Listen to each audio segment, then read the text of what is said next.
Mais pour qui vous prenez-vous, Monsieur Ngongo? Pour qui vous prenez-vous? Votre imposture doit s'arrêter. Cela fait plus de 40 ans que nous servons le président de la République avec abnégation et loyauté. À qui voulez-vous faire croire que vous le connaissez plus que nous? Au point où vous avez demandé au ministre Jacques Famé-Ndongo de se ridiculiser en mondovision, faisant croire qu'il serait mieux à même d'interpréter les propos du chef de l'État que moi. Qui êtes-vous? Qui êtes-vous? Mais pour qui vous prenez-vous? Le chef de l'État ne vous a donné aucune instruction. Il faut que cela cesse. Il faut que cela cesse. Que ce soit la dernière fois.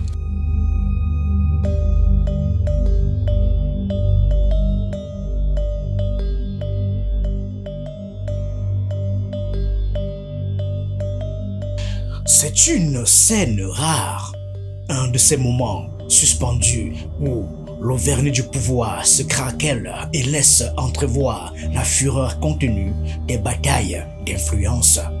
Le palais d'Etoudi, habituellement sanctuaire du silence et des secrets bien gardés, a été le théâtre d'un échange d'une violence inédite entre deux poids lourds du système Biya. Ferdinand Ngongo, le stratège discret de la présidence, et René Emmanuel Sadi, le visage officiel du gouvernement camerounais. Oh non, oh non, oh non mon Dieu, dites-moi qu'ils n'ont pas fait ça. Dites-moi qu'ils n'ont pas fait ça. Dites-moi que c'est un compte rendu erroné. Dites-moi qu'ils n'ont pas fait ça, Seigneur. Seigneur, ils ne l'ont pas fait. Nous sommes en juin 2025. Le Cameroun bruisse de rumeurs. Paul Biya, 92 ans, sera-t-il ou non candidat à sa propre succession? Tandis que les partisans de la continuité occupent les médias, les sectes du pouvoir s'agitent en coulisses. Les différentes factions affûtent leurs armes. Ferdinand Ngongo, homme de confiance du chef de l'État, contrôle la machine administrative et, selon certains, une grande partie des décisions régaliennes. En face, René Emmanuel Sadi, vétéran du système, joue la carte de la prudence et de la communication officielle. Mais ce qui se murmure depuis des mois s'est transformé en confrontation ouverte. Comme nous ne cessons de le préciser, de le repréciser, l'effacement progressif de Paul Biya de la scène attise davantage les clivages entre les membres de son écurie politique. À en croire le journal La Nouvelle Expression dans son édition d'hier, ça a été très difficile entre le porte-parole du gouvernement, ancien secrétaire général du comité central du RDPC et le SGPR. Lorsque nous parlons de la guerre de tranchées ou de la maturation en cours de la nuit des longs couteaux du grand soir, ce n'est pas une vue de l'esprit, c'est une réalité. L'affaire Martinez-Zogo nous l'a confirmé. Aujourd'hui, le clash Jacques Famé-Ndongo, René Emmanuel Sadi, puis René Emmanuel Sadi, Ferdinand Ngongo, qui voulait aussi ramasser Sadi sur le 50-50. Le 8 juillet 2025, à l'occasion d'une réunion au Palais de l'Unité avec des cadres de la région du centre, les deux hommes s'affrontent. Ngongo, connu pour son assurance froide, critique vertement la gestion de la communication gouvernementale sur la présidentielle.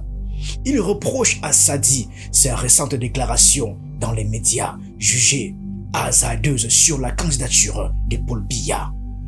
La réponse de Sadi fuse et elle est cinglante. Il est sorti de ses gonds, une véritable volée de bois vert. Mais pour qui vous prenez-vous, Monsieur Ngongo? Pour qui vous prenez-vous? Votre imposture doit s'arrêter. Cela fait plus de 40 ans que nous servons le président de la République avec abnégation et loyauté. À qui voulez-vous faire croire que vous le connaissez plus que nous? Au point où vous avez demandé au ministre Jacques Famé-Ndongo de se ridiculiser en mondovision, faisant croire qu'il serait mieux à même d'interpréter les propos du chef de l'État que moi. Qui êtes-vous? Qui êtes-vous? Mais pour qui vous prenez-vous? Le chef de l'État ne vous a donné aucune instruction. Il faut que cela cesse. Il faut que cela cesse. Que ce soit la dernière fois. Ce serait lâcher le ministre René Emmanuel Sadi. Du jamais vu. Madame, Monsieur, chers auditeurs, on comprend à présent ce qui s'est réellement passé entre Jacques Famé-Ndongo et René Emmanuel Sadi sur les antennes de Radio France Internationale, RFI. Il ne s'agissait pas d'une volonté de Jacques Famé-Ndongo, mais d'une instruction du SGPR, afin qu'il intervienne une nouvelle fois. Quel en était le but? À dire vrai, nous n'en savons rien. Le moins que l'on puisse dire, c'est que c'était ridicule. Ridicule. La tension monte. Certains ministres présents tentent de calmer le jeu. Grégoire Ouna appelle au respect des formes. Les bribes de ce scandale se sont retrouvées sur les réseaux sociaux. On a pu aussi lire que la tension était à son comble lorsque le ministre Grégoire Ouna, secrétaire général adjoint du parti, a pris la parole pour à son tour regretter ce qui s'est passé en parlant à la fois comme secrétaire général adjoint du comité central. Il a regretté qu'on n'ait pas attendu 24 heures après que le porte-parole du gouvernement se soit exprimé pour faire réagir le secrétaire à la communication sans concertation préalable avec le secrétaire général du parti, donnant ainsi une impression de cacophonie au plus haut point. C'est une image déplorable à laquelle on assiste, aurait constaté Grégoire Ouna. Quant à Philippe Mbargambois, le propriétaire de tous les terrains de Yaoundé, il aurait pris la parole pour se désolidariser des propos du ministre René Sadi, histoire de soutenir son patron qui transpirait à grosses gouttes malgré la climatisation. Betty Assomo rappelle les urgences du terrain. Il aurait fallu de la hauteur et le flegme du ministre Betty Assomo, le ministre délégué à la présidence chargé de la défense, qui a ramené tout le monde à la réalité du terrain en décrivant la réalité du terrain avec les villes sales et les routes en dégradation avancée. Il a invité tout le monde à se défaire des fausses certitudes et de cette arrogance, de peur de se retrouver face à une surprise désagréable. Mais le mal est fait. Le clash est devenu public. Oh mon Dieu. Oh mon Dieu. Le ministre de la Communication, le très calme et très sémillant René Sadi, s'est révélé dans un autre jour. Pendant près d'une heure, il a pris la parole. Et vous savez quoi? Je crois que l'office de Minta regrette amèrement de lui avoir parlé de cette manière, de lui avoir manqué de respect. C'était le pire jour de sa vie. Quels sont vos états de service? Quels sont vos états de service au sein du RDPC? Aurait lancé au visage du SGPR le ministre de la Communication, visiblement désireux d'en découdre, à la satisfaction sournoise d'une partie de l'assistance. La majorité de l'assistance d'ailleurs, aux 3/4. Madame, messieurs, chers auditeurs, voyez-vous, l'homme que l'on désigne comme le tout-puissant à la présidence de la République, le SGPR, est devenu tout petit.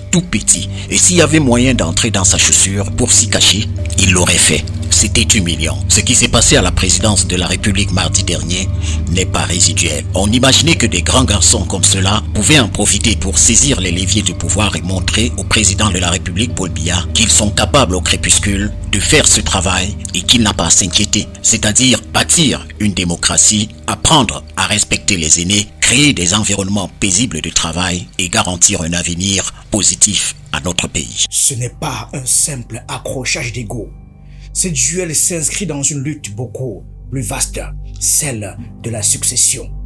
Ferdinand Ngongo incarne le camp de la continuité, réglé avec une maîtrise absolue de l'appareil administratif.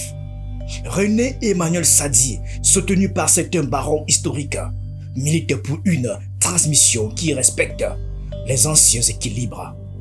Autour de gravitent d'autres figures, Jacques Famendongo, Paul Atangandji, Laurent Isso. Chacun avance ses pions, distille ses messages dans les médias ou par des communiqués soigneusement ciselés.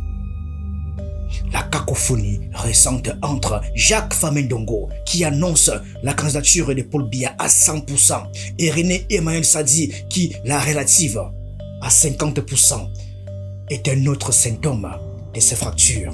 Il y a aussi que ces propos rejoignent à la fois nos dénonciations, nos critiques et nos appréhensions depuis près d'une décennie aujourd'hui. Ces dernières années, certaines personnes peu avisées ou animées par une mauvaise foi chronique passent tout leur temps à nous faire passer pour des émasculés mentaux lorsqu'on parle de guerre entre héritiers ou alors de la cacophonie entre les membres de l'écurie. Aujourd'hui, avec ces propos rapportés, nous espérons qu'ils comprendront finalement par eux-mêmes qu'il y a effectivement, même dans l'entourage du chef de l'État, un problème sérieux avec la paternité réelle des hautes instructions, un problème avec la crédibilité de ceux qui disent toujours que le président Sadi ou qui parle au nom du chef de l'État. À travers cet échange tendu, on est conforté à l'idée que la plupart des gens qui affirment toujours parler au nom du chef de l'État, ça fait des années qu'ils n'ont même plus bénéficié d'un échange, même de 30 secondes avec lui. On est également rassuré que pour les membres du gouvernement et des instances dirigeantes du RDPC, rencontrer le chef de l'État relève désormais d'un terrible exploit. Enfin, ces propos houleux nous rassurent que Paul Biya est de plus en plus absent. Il devient de plus en plus rare, une situation qui entraîne inexorablement la désagrégation du sommet de l'État. Un pouvoir affaibli et divisé. Le manque de messages unifiés traduit une perte de contrôle au sommet. La peur du vide, l'incertitude sur la succession, Biya exacerbe les tensions. L'opinion en embuscade. Pour la première fois, ces dissensions internes deviennent publiques et alimentent les conversations des Camerounais, épuisés par l'immobilisme. Alors, vers une implosion, ce clash entre Ngongo et René Emmanuel Sadi est un signal faible qui dit tout d'un régime en fin de cycle. À force de réprimer les débats, le système camerounais voit aujourd'hui ses propres lieutenants s'échapper sous les dorures des Tutsis. Mais qui demain saura tenir les rênes d'un pays où les clans se déchirent et où l'attente d'une alternance devient chaque jour plus pressante? Si le président est encore vivant, si le président est encore en poste et que ça se passe ainsi, qu'en sera-t-il quand il ne sera plus là? Qu'en sera-t-il? Vous savez quoi? Il faut beaucoup prier. Il faut beaucoup prier. Mais voyez-vous, je vais vous dire la vérité, ce que je crois. C'est un peu la faute au président de la République. Le fils de Minta, c'est lui le problème. On n'a jamais vu ça dans la République. Jamais. Et normalement, le président de la République aurait dû au moins retoucher le gouvernement pour le remplacer. Uniquement pour le remplacer. Oui, remplacer le secrétaire général à la présidence de la République. Il y a décidément un problème. Un vrai problème. Au-delà du clash, les signes d'une fin de règne. Le Cameroun entre dans une zone de forte turbulence politique à 3 mois de l'élection présidentielle de 2025, avec une question centrale restée sans réponse. Paul Biya sera-t-il candidat ou non? Le clash entre Ngongo et Sadi n'est pas un incident isolé. Il s'inscrit dans un processus de délitement silencieux du pouvoir. Les messages contradictoires sur la candidature de Biya, Famine Ndongo qui confirme, Sadi qui temporise, révèlent l'absence d'une ligne stratégique claire. Chaque clan cherche à marquer son territoire, à peser sur la succession qui s'annonce inévitable, même si elle reste tabou publiquement. En clair, le pouvoir se morcelle et les non-dits habituels volent en éclats. Malgré ce climat aux allures de lutte finale de fin de règne, le RDPC veut encore proposer la candidature de l'homme.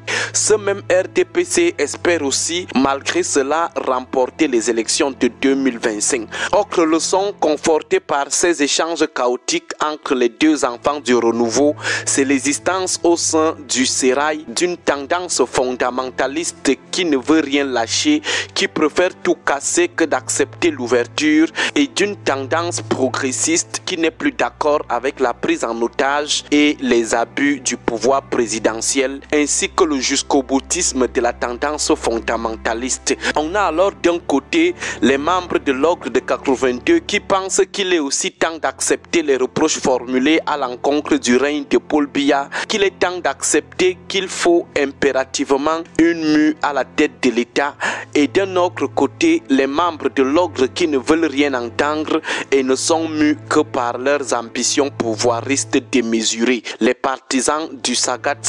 Ce clash oppose deux figures qui symbolisent deux visions différentes du pouvoir. René Emmanuel Sadi, produit de l'ancienne école, de la loyauté longue durée, fidèle à une conception classique du pouvoir centralisé et du culte du chef.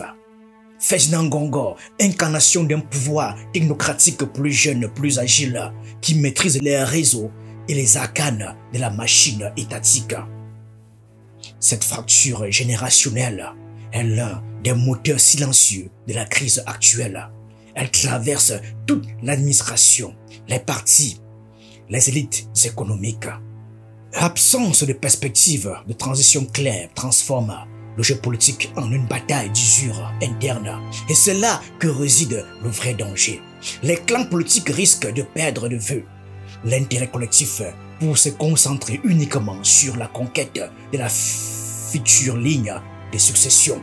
La population déjà fatiguée par les crises économiques, sociales, sécuritaires assiste à ces querelles de palais avec un désintérêt croissant ou une exaspération contenue.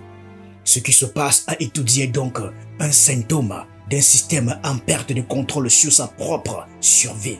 L'élargissement du regard nous amène à poser la question: et si ces divisions au sommet ouvraient une brèche pour de nouvelles forces politiques? En effet, l'opposition pourrait, si elle sait s'en emparer, capitaliser sur ces fractures internes pour incarner une alternative crédible. La société civile et la jeunesse aujourd'hui, en retrait des jeux politiciennes, pourraient également revendiquer un nouveau contrat social. Si aucun camp ne parvient à imposer une issue claire, le Cameroun pourrait glisser vers un scénario où le pouvoir reste paralysé par les luttes intestines.